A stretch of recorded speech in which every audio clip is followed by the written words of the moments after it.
तुमसे मिलके दिल का है जो हाल क्या कहे, हो गया है कैसा ये कमाल क्या कहे। मंडप सजला होता, मंगलाष्टक सुरू झाली होती आणि माझं हृदय इतकं जोरात धडधडत होतं, मला मला स्वतःचाच आवाज ऐकू येत नव्हता. अंतरपाट बाजूला झाला आणि पहिल्यांदाच नवरी म्हणून मी तुला पाहिलं. त्या एका क्षणी जगात बाकी काहीच उरलं नव्हतं.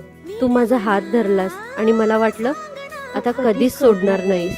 आपले 7 फेरे झाले. प्रत्येक फेऱ्यासोबत मी तुला आणखी जवळचं मानत गेले.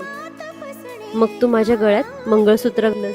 माझ्या डोळ्यात पाणी आलं, कारण ज्या माणसाला मिळवण्याची मी रोज देवाकडे मागत होते तो आज माझ्या समोर उभा होता. तुषार, तुला माहितीये, त्या स्वप्नात मी खूप आनंदी होते, कारण